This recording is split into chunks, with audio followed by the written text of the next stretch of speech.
We're located in Southwest Detroit in a specific neighborhood called Springwells Village. We've been there for 18 years, since 1997.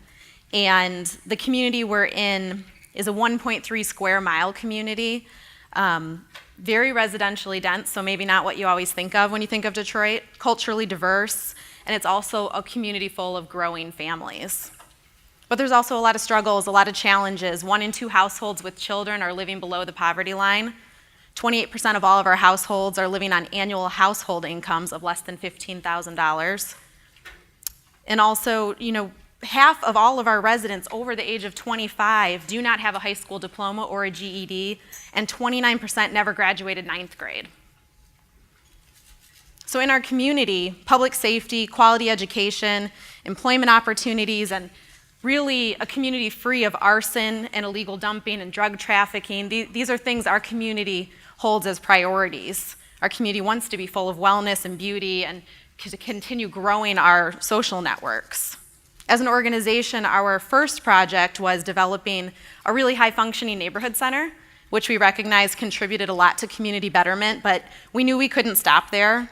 Our work grew over the years to include after-school programs and summer programs, adult education, year-round youth employment programs, park development, demolition advocacy, public arts creation, and really I could keep going on, but I won't, because I'm here to talk about authentic partnerships and collaboration, and so we're going to get to that. And really our story and the story of many nonprofits, some of whom are in the room, is often told as a story of programs and a story of projects. But the truth is really much deeper. It's intrinsically tied to the partnerships that we develop or sometimes don't develop. Partnerships between philanthropy, nonprofits, business leaders, and most importantly, partnerships with the communities in which we work. I really don't know if I could point to a single thing that we do at our organization and not point out at least one partnership, if not several, and that always includes community leaders, residents, neighbors, youth. Substantive forward strides in urban neighborhood development require authentic partnerships. And it's these partnerships that allow us to maximize our combined resources in ways that empower communities and sustain the long-lasting change that I know we're all looking for. So I'm going to talk about one of the hallmarks of our work and really use it to illustrate some of the successes and challenges that we've experienced in developing these partnerships with the community that's necessary for our work to move forward. And that thing is that we've really been known for, one of the things is park development and vacant land stewardship. When we began our work 18 years ago, a wide cross-section of the community shared a common concern, and that concern was that there's nothing for the children to do. Almost word for word, that's what people from all over the community said, there's nothing for the children to do. And from this, a vision of a neighborhood park began to emerge, and to be precise, a pocket park, so designed for all ages and really tucked into the neighborhood, where front porches provide natural supervision, and the community can really care for the park and see that park every day. 6 years and many, many dollars later, Springdale Green Playlot was complete, and today it includes a playscape, a large pavilion, it's beautifully landscaped, there's a multi-use field, a walking path, and benches. And this is a park where families spend time together. Birthdays are celebrated, the pavilion's rented out, barbecues are held, kids from different blocks get to know one another, and on any given day in the spring, summer, and fall, and sometimes even the winter, because we can't hibernate all winter, the park really is in full swing. In the morning, adults are walking or jogging. After school and in the summer, children play soccer and spin on the tire swing until the sun goes down. Eventually, one park became 2, and 2 became 3, and next month, or in the next 2 months, we'll be dedicating our 4th park as a 5th park begins, and it's really taking us a step closer to being a community where every child is within a quarter-mile walking distance of a park or green space. Of course, in pursuing each of these parks, there were a lot of challenges. I'm just going to focus on a few of them. But for all of these challenges, it was the relationships and the partnerships we built with the community and other people that really made the difference. One of the first challenges is that not everyone sees parks as assets. During our first park development, there was a particular resident, Lydia. She was very much against the idea of the park being right next door to her home. For her, parks were liabilities. They were a magnet for nuisance behavior, and they have been for some communities. As the next door neighbor, we knew that her concerns were very, very valid, and we also wanted to be able to see this wider community vision of a park, come to be. So we invited her to the table and we got her more engaged with the project planning. In the end, a tree line buffer was created between the park and between her house, and the playscape was located a little further from her home. And really, these simple design solutions were the result of seeking out and really building that relationship and that partnership with her and with the neighbors who were most directly impacted by that development. And for us, not just in this project, but in everything we do, we think, what is a well community if not one where someone with concerns and critiques knows that they're welcome to the project table? Another challenge is raising the money, of course. So bricks and mortar support for park development isn't the easiest thing to find. And our first park was $350,000. It couldn't have been successful without the traditional forms of support, and we're forever indebted to our Wayne County Commissioner, Alona Varga, who identified $200,000 of county funds, which then helped bring other funds and other foundations to the table. But the truth is, it also couldn't have been successful without a whole lot of other people. We had a board member who was so excited about the project, he and his wife purchased all 28,000 square feet of land. They donated it to the project. There was a nonprofit partner that we still work with today, and their focus is environmental focus, and they helped us clean the land prior to the development. There were hundreds of dumped tires and illegally dumped garbage on the lot. A local aggregates company donated thousands of dollars worth of materials and labor, and they helped us create the walking path in kind. And at one point, when we were trying to figure out how to remove the large dead trees prior to development, one day we came into work and honestly, there was a leader of a local motorcycle club was using a chainsaw and taking a tree down. And we went over to talk to him and say, what's going on? You gotta be careful. What are you doing over here? And he literally looked at us fairly sternly and said, I'm gonna help you get rid of this tree and you can't stop me. Okay. And he was so excited about the park because his grandchildren were going to have a place to play in his neighborhood, walking distance from his home for the first time since he lived in the community for over 40 years. The final challenge I'm going to talk about today is really something you can't talk about park development without talking about maintenance. So without maintenance, that's how magnets for nuisance behavior and all of the things that Lydia was worried about, that's how those things happen. So though some of our developments actually are owned by the city of Detroit and by Detroit Public Schools, I'm sure many of you have heard of some of the challenges in our area, and so we've often stepped into to provide that maintenance support, and to really make sure that these assets that we've developed don't fall into disrepair or become safety hazards. Last year, thanks to support from Samueli Institute and the Department of Natural Resources, we were really excited to take our maintenance levels to the next step.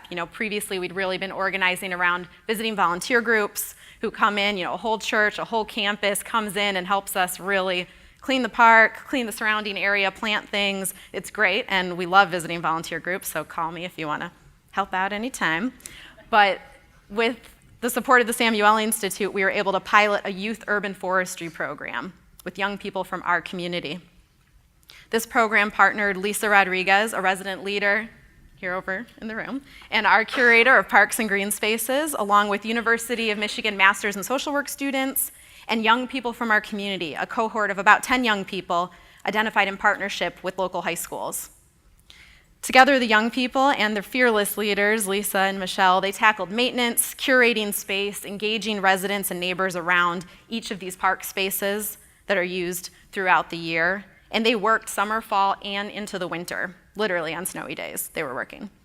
They also visited state parks. They went to Michigan State University to learn about the forestry program, and they completed special projects such as making seed bombs, you might need to Google it, and planting over 4,000 tulip and daffodil bulbs on our street's main thoroughfare. And it really was an amazing program, but it had a lot of challenges. Not every young person in the beginning was really excited about working outside. They weren't excited about getting their hands dirty. They thought, why can't I be placed in another part of the youth employment program? I don't know if I want to do this. Some of them had transportation issues. Rain and eventually snow, as I mentioned, impacted the day's work plans. And there's always the pesky sunset in the fall and winter in the Midwest. Sometimes it's like 4:30 or 5 o'clock, sun's going down. But we also quickly realized that there were a lot of things going on in the youth's lives that we couldn't separate from their work. They weren't clocking in and out, the way sometimes we think about work. We had to interface with parents, with teachers, with youth themselves, with their peers, and really problem solve around issues. Sometimes we weren't able to solve issues, but we worked with them.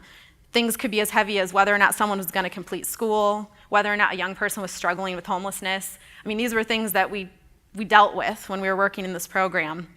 And so, when I would reflect on park maintenance, I would definitely be lying if I didn't sometimes think, okay, maybe we should just be getting more visiting volunteer groups. It's so much simpler. It's so much simpler. We got to take care of the parks, and it would just be a lot easier.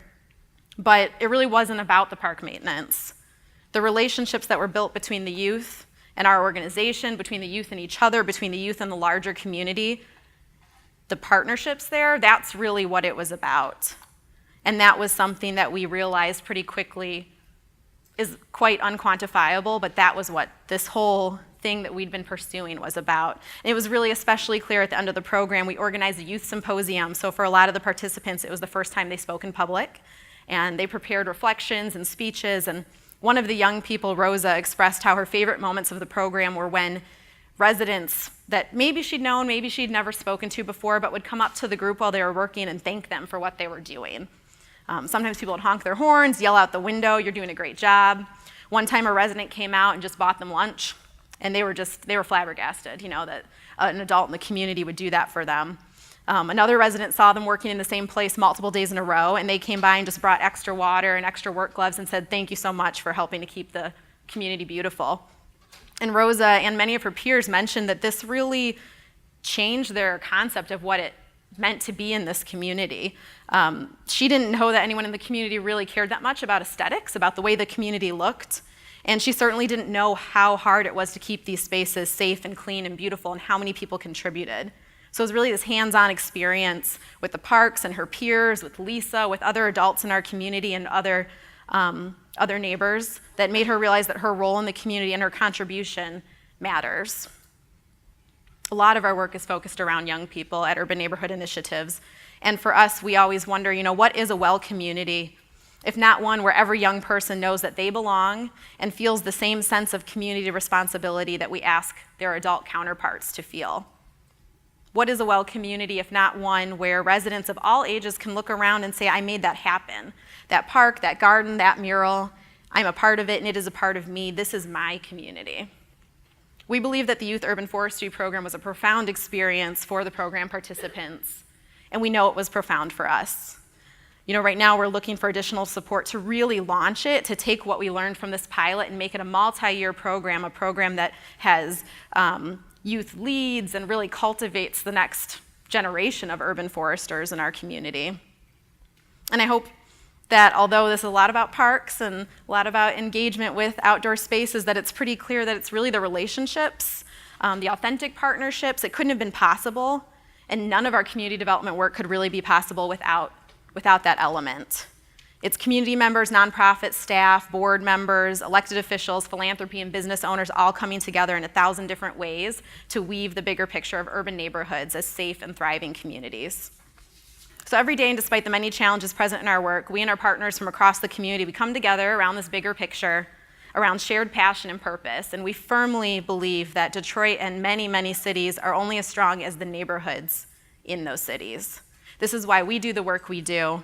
This is the kind of work that the Samueli Institute has supported through the Well Community Project and the kind of work we hope everyone in this room supports. Authentic partnerships take time and resources and ongoing capacity development, ongoing leadership development, but it's these partnerships that make our work more than the sum of its parts. To paraphrase a popular African proverb, if we want to go fast, go alone. But if we want to go far, we need to go together. So thank you very much. And I want to just invite all the tables to dialogue around what authentic partnerships have meant in your work and what they mean for well communities. Thank you.